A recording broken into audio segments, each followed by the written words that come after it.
In my recovery work with others, I've heard questions many times, but one that keeps coming up is, what do I have to do to help my spouse get better? It seems like this question can bother us because it just keeps coming up, and we want things to be better in our relationship. The question usually follows an event when their spouse is constantly flooding about something or experiencing many triggers that can be in our lives now that there's been this betrayal. We all want them to feel better and to move forward in their own recovery. For me as a Christian, I understand that we're called to do the planting, and only God is capable of giving the growth.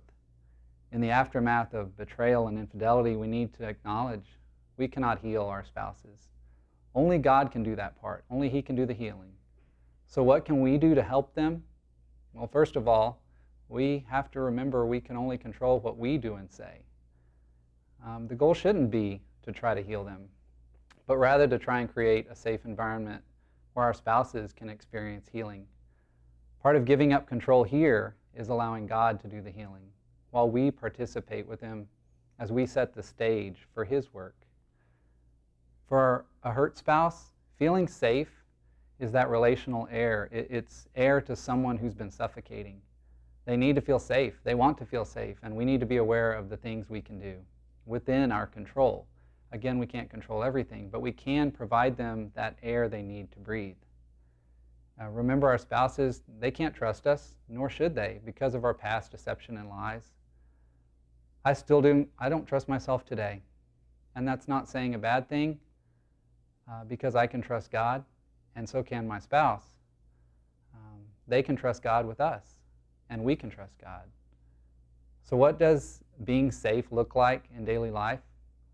It means being honest, being consistent, not being defensive when questions come up and they want to ask things, staying in communication with them when you're going to go to lunch or when you're headed home from work or going to work. Giving them access to your phone and email is an easy way to help them feel safe, that you're not communicating with someone else.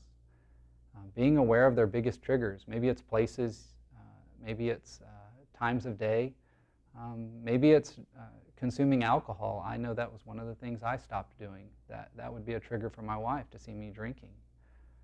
Allowing them to just ask questions and changing any patterns of behavior that are unhealthy for the marriage. I think you can find the things in your own marriage that you know is a trigger for your spouse.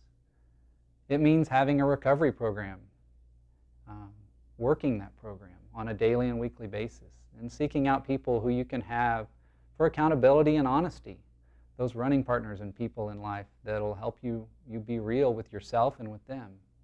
And sometimes it means relationships have to change. For family and friends, I mean, it's obvious that some friend relationships might change, but family might need to change too. Some things that are unhealthy for your marriage and make it unsafe for your spouse, you need to be aware of those things. Perhaps it even means changing jobs where an AP works or there's an environment with many high-risk places, high-risk areas of relapse for you. Those would all be things that would be unsafe for them. And it might be hard to change a job. I understand that. But again, we have to weigh what's most important in life. Of course, praying for them, that's an obvious. Helping them feel safe is part of our asking God to take control and asking God to heal them. That's the part we can do. I can't stress enough how important it is to help set up the environment for your spouse to begin to feel safe. For your recovery as a couple, it's imperative if there's going to be a future relationship. And just like in horizontal forgiveness, people can forgive, and we're called to get forgiveness for ourselves. But it doesn't mean that you have to reconcile with the offending party. If hurt spouses can't feel safe, that's going to be real tough. Reconciling with someone is only possible if the offending party is willing to be safe and take responsibility of the wrong with a willingness to change. And that's part of that recovery program that you need to find in your own life.